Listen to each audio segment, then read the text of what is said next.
नमस्कार. मी चिंतामणी सहस्रबुद्धे बोलतोय. रागरंग.com या यूट्यूब वाहिनीवर आपलं सहर्ष स्वागत आहे. मित्रांनो, सांगली जिल्हा परिषदेच्या निवडणुकामध्ये आता हळूहळू रंग भरायला लागलेला आहे. म्हणजे आगामी जिल्हा परिषदेच्या निवडणुकीमध्ये याचं सगळ्यात महत्त्वाचं कारण असं आहे की आजच सांगली जिल्हा परिषदेचा भावी अध्यक्ष कोण याबद्दलचं आरक्षण जाहीर झालेलं असून ते सर्वसाधारण महिलांसाठी म्हणजे महिलांच्या खुल्या वर्गासाठी हे आरक्षण जाहीर झालेलं आहे. आता सर्वसाधारण महिला गटातून किंवा खुल्या महिला गटातून जे जे उमेदवार विजयी होतील ते सांगली जिल्हा परिषदेचे भावी अध्यक्ष असणार आहेत. त्यामुळे अध्यक्षपद कुणाकडे जाणार, कुठल्या गटाकडे जाणार हे आता जवळजवळ निश्चित झालेलं आहे. आता प्रतीक्षा आहे ती जिल्हा परिषदेच्या गट आणि गणांच्या आरक्षणाची. म्हणजे खुले गण किंवा खुले गट, अनुसूचित जाती जमातीसाठी ओबीसी महिला, ओबीसी पुरुष आणि खुला गट अशाचं आरक्षण अजून जाहीर व्हायचं आहे. कदाचित अशी एक शक्यता आहे की 16-17 तारखेनंतर हे आरक्षण जाहीर होईल आणि मग त्यानंतर निवडणुकीच्या एकूण सगळ्या प्रक्रियेला गती येईल. वास्तविक खरं म्हणलं तर गट आणि गणांचं आरक्षण आधी जाहीर व्हायला पाहिजे होतं, रोटेशन प्रमाणे जसं दिलं जातं त्या पद्धतीनं, आणि त्यानंतर अध्यक्षपदाचं आरक्षण जाहीर व्हायला हवं होतं. परंतु आता पहिल्यांदा हे जिल्हा परिषदेच्या अध्यक्षपदाचं आरक्षण जाहीर झालेलं आहे.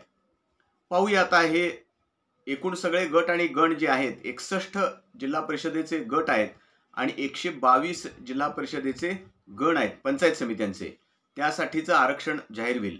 आपल्याला माहित आहे सांगली जिल्हा परिषदेच्या 61 जागांसाठी ही निवडणूक होणार आहे आणि एकूण जिल्ह्यातल्या 10 पंचायत समित्यांच्या 122 गणांसाठी म्हणजे 122 जागांसाठी सांगली जिल्हा परिषदेच्या सांगली जिल्ह्यातली ही निवडणूक होणार आहे. आणि ही निवडणूक साधारणपणे असा अंदाज आहे की ऑक्टोबर अखेर म्हणजे आता सप्टेंबरचा जवळजवळ आता मध्य जवळ यायला लागलेला आहे. म्हणजे 1-1.5 महिन्यामध्ये ही निवडणूक प्रक्रिया पूर्णपणे सुरू होईल असा एक अंदाज आहे. आणि आतापासूनच जिल्हा परिषदेच्या सदस्यपदासाठी इच्छुक असलेल्या सर्वांनी आपापली तयारी सुरू केलेली आहे. त्या दृष्टीनं राजकीय पक्षांनी सुद्धा आपली तयारी सगळीकडे सुरू केलेली आहे. सांगली जिल्ह्यामध्ये जे मोठे तालुके आहेत आणि ज्यामधून सगळ्यात जास्त जिल्हा परिषद सदस्य निवडून दिले जातात ते आहेत म्हणजे वाळवा आणि दुसरा तालुका आहे मिरज. या दोन्ही तालुक्यातून 11 सदस्य जिल्हा परिषदेमध्ये निवडून दिले जातात. वाळवा तालुक्यातून 11 आणि मिरज तालुक्यातून 11 सदस्य निवडून दिले जातात. याशिवाय जत तालुक्यातून 9 सदस्य जिल्हा परिषदेत निवडून दिले जातात आणि तासगाव तालुक्यातनं 6 जिल्हा परिषदेचे सदस्य निवडून दिले जातात. याशिवाय खानापूर, आटपाडी, पलूस, कडेगाव, शिराळा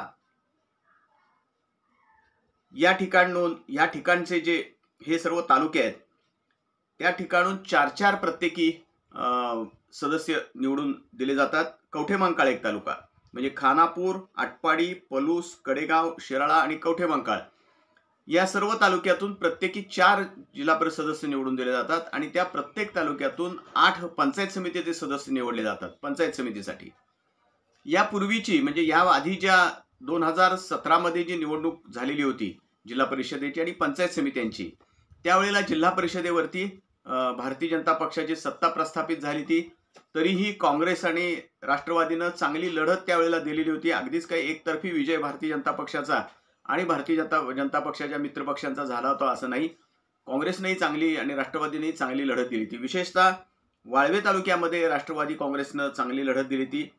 त्याचबरोबर शिराळा तालुक्यामध्ये राष्ट्रवादी काँग्रेसनं चांगली लढत दिली ती. कवठेमहांकाळ आणि तासगाव या 2 तालुक्यामध्ये राष्ट्रवादी काँग्रेसनं चांगली लढत दिली ती त्यावेळेला. परंतु आपण पाहिलं तर मिरज तालुक्यामध्ये त्यावेळेला सत्ता आली ती भारतीय जनता पक्षाची पंचायत समितीवर सुद्धा आली. जतमध्ये पंचायत समितीवर सत्ता आली. त्यानंतर खानापूर, आटपाडी, पलूस, परत कडेगाव आणि कडेगाव या तालुक्यामध्ये पंचायत समितीमध्ये भारतीय जनता पक्षाची सत्ता आलेली होती. परंतु शिराळा, कवठेमहांकाळ, तासगाव आणि वाळवे तालुक्यामध्ये मात्र राष्ट्रवादी काँग्रेसनं चांगलं यश मिळवलेलं होतं. आता या वेळेला काय होणार याच्याबद्दल मोठी उत्सुकता आहे. जिल्हा परिषद ही अतिशय महत्त्वाची संस्था आहे आणि जिल्हा परिषदेमध्ये काम करणं म्हणजे पुढची आमदार पदाची पायाभरणी असती. आपल्याला सगळ्यांना माहीत असेल की सांगली जिल्हा परिषदेमध्ये ज्यांनी ज्यांनी जिल्हा परिषद सदस्य म्हणून दीर्घकाळ काम केलं, चांगलं काम केलं, ते नंतर आमदार म्हणून विधान परिषदेमध्ये पोहोचलेले आहेत, मंत्री झालेत, उपमुख्यमंत्री झालेत. आर आर आबा पाटील यांच्यासारखे नेते, माजी आमदार कैलासवासी अनिल बाबर हे सुद्धा पंचायत समितीचे सभापती होते, जिल्हा परिषदेचे सदस्य होते, नंतर तेही आमदार झालेले होते. संपतराव अण्णा देशमुख हे सुद्धा जिल्हा परिषदेचे सदस्य होते, सभापती होते आणि नंतर ते सुद्धा आमदार झाले. अजितराव घोरपडे सरकार हे जिल्हा परिषदेचे सदस्य होते, पंचायत समितीचे सभापती होते आणि नंतर ते पुन्हा आमदार झाले, मंत्री पण झाले.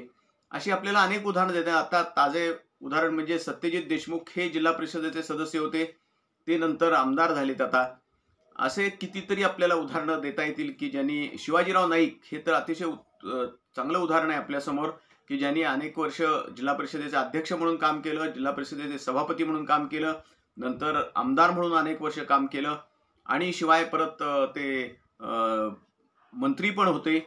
तर असे शिवाजीराव नाईक साहेब यांनी पण एक आदर्श सगळ्यांच्या समोर ठेवलेला आहे. तर अशी खूप उदाहरणं आपल्याला सांगता येतील सांगली जिल्ह्यामध्ये सुद्धा ज्यांनी जिल्हा परिषदेचे सदस्य म्हणून काम केले. विलासराव जगताप साहेबांनी काम केलेलं होतं, ते सुद्धा नंतर आमदार झाले. तर असं ही जिल्हा परिषद ही अतिशय महत्त्वाची संस्था आहे आणि त्या संस्थेमधून अनेक नेते कार्यकर्ते घडवले जातात. पंचायत समितीमधून सुद्धा अनेक नेते कार्यकर्ते घडवले जातात. त्यामुळे ह्या निवडणुकीला अतिशय महत्त्व आहे. आता आपल्याला असं दिसतंय की संपूर्ण सांगली जिल्ह्यामध्ये महाविकास आघाडी विरुद्ध महायुती अशी लढत होणार आहे आणि त्या दृष्टीनं जिल्हा परिषदेच्या दृष्टीनं जर आपण पाहिलं तर महापालिकेच्या म्हणजे सांगली मिरज कुपवाड महापालिकेच्या तुलनेनं महाविकास आघाडी अधिक जागरूकपणे काम करायला लागली असं आपल्याला दिसेल. म्हणजे खासदार विशाल पाटील आहेत, आमदार विश्वजित कदम आहेत आणि विशेषतः राष्ट्रवादी काँग्रेसचे माजी प्रदेशाध्यक्ष जयंत पाटील यांनी अधिक पुढाकार घेऊन जिल्हा परिषद आणि पंचायत समितीच्या दृष्टीनं मोर्चे बांधणीला सुरुवात केली. त्यांनी वाळवे तालुक्यात तर त्यांचं काम चालू केलंच आहे. शिराळा तालुक्यामध्ये मानसिंगराव भाऊ नाईक माजी आमदार यांनी आपलं काम सुरू केले. त्याच वेळेला युवा नेते विराज नाईक यांनी सुद्धा गावोगाव संपर्क मोहीम सुरू केलेली आहे. जयंत पाटील यांनी जत तालुक्यामध्ये मोठी संपर्क मोहीम सुरू केली आहे आणि आटपाडी खानापूर तालुक्यामध्ये सुद्धा त्यांनी मोहीम सुरू केलेली आहे. रोहित पाटील यांनी तासगाव आणि कवठेमहांकाळमध्ये मोहीम सुरू केली आहे. या सगळ्या पार्श्वभूमीवर आपण पाहिलं तर महायुती मात्र जिल्हा परिषद आणि पंचायत समितीच्या निवडणुकीत तयारीच्या दृष्टीनं किंवा आपण ज्याला मोर्चे बांधणी म्हणतो त्यामध्ये थोडीशी माग आहे असं आता आपल्याला चित्र दिसतंय. पालकमंत्री चंद्रकांत दादा पाटील यांनी दौरे केलेले आहेत. म्हणजे ग्रामीण भागात सुद्धा त्यांनी मोठ्या प्रमाणात दौरे केलेत. विट्यामध्ये ते गेले होते, आटपाडीमध्ये ते गेलेत. एक मोठा कार्यक्रम माजी जिल्हा परिषदेचे अध्यक्ष अमरसिंह देशमुख यांनी आयोजित केला होता, त्या कार्यक्रमाला ते होते. विट्यामध्ये ते आमदार सुहास भैया बाबर यांनी आयोजित केलेल्या कार्यक्रमाला उपस्थित होते. जतमध्ये होते. परंतु तुलनेनं महाविकास आघाडीनं अधिक कंबर कसली असं दिसतंय. जिल्हा परिषदेची सत्ता ताब्यात घ्यायची आणि पंचायत समित्यावरती राष्ट्रवादी काँग्रेस यांचा झेंडा फडकवायचा. आता संपूर्ण जिल्ह्याचा विचार केला तर उभाठाची जी शिवसेना आहे त्याची ताकद मर्यादित आहे, परंतु महाविकास आघाडीत असल्यामुळं त्यांनाही थोडीफार कुठं संधी मिळू शकेल. या तुलनेमध्ये भारतीय जनता पक्षाचे नेते आणि आमदार जतचे गोपीचंद पडळकर आहेत. मिरजेमध्ये भारतीय जनता पक्षाचे आमदार सुरेश भाऊ खाडे आहेत. सांगलीमध्ये आमदार सुधीरदादा गाडगीळ आहेत. त्यांचा मतदारसंघ काही जिल्हा परिषदेचा फारसा येत नाही, संबंध येत नाही त्याच्यामध्ये. सत्यजित देशमुख हे आमदार आहेत भारतीय जनता पक्षाचे. सम्राट महाडिक हे सांगली जिल्ह्याचे अध्यक्ष आहेत भारतीय जनता पक्षाचे. राहुल महाडिक हे जिल्हा मध्यवर्ती बँकेचे संचालक आहेत. या सगळ्यांनी आता खरं म्हणजे अधिक वेगानं जिल्हा परिषद आणि पंचायत समितीच्या निवडणुकीसाठी तयारीला सुरुवात केली पाहिजे. तुलनेनं महाविकास आघाडीनं अधिक वेगानं सुरुवात केलेली आहे.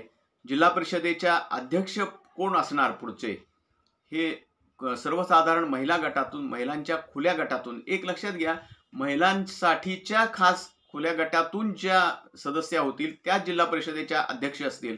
हे ह्याच्यामध्ये अगदी तांत्रिकदृष्ट्या हे स्पष्ट असतं. त्यामुळं जिल्हा परिषदेचं अध्यक्षपद कुणाकडे जाणार, कुठल्या गटाकडे जाणार म्हणजे गटाकडे जाणार. कुठल्या गट म्हणजे जिल्हा परिषदेचा गट नव्हे, निवडणूक लढवणाऱ्या कुठल्या गटाकडे जाणार हे आपल्याला लक्षात आलेलं आहे. जेव्हा प्रत्यक्ष आरक्षण जाहीर होईल गटांचं आणि गणांचं, विशेषतः गटांचं, त्यावेळेला कुठले गट हे महिलांसाठी, सर्वसाधारण महिलांसाठी खुले असतील हे आपल्याला कळेल आणि त्यानंतर जिल्हा परिषदेचा अध्यक्ष अमुक एखाद्या गटामध्ये होईल, त्या गटामध्ये चुरस निर्माण होईल, ही गोष्टी आपल्याला सांगता येतील. तूर्त तरी जिल्हा परिषदेचे भावी अध्यक्ष कोण हे याच्यावर आता शिक्कामोर्तब झालेलं आहे. म्हणजे नावावर नव्हे, कुठल्या वर्गातनं ते निवडून येणार आहेत त्यावरती शिक्कामोर्तब झालंय.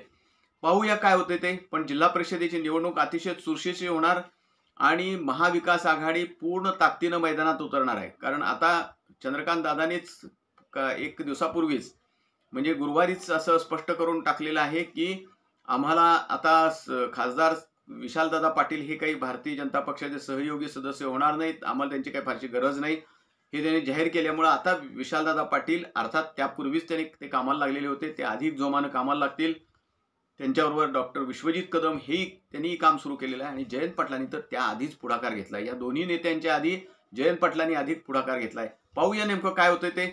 आरक्षण प्रत्यक्ष सगळीकडचं जाहीर झाल्यानंतर पुन्हा आपण या विषयावरती बोलूच. तोपर्यंत आपल्याला हा व्हिडिओ आवडला तर अवश्य लाईक करा, शेअर करा आणि सबस्क्राईब करा. धन्यवाद.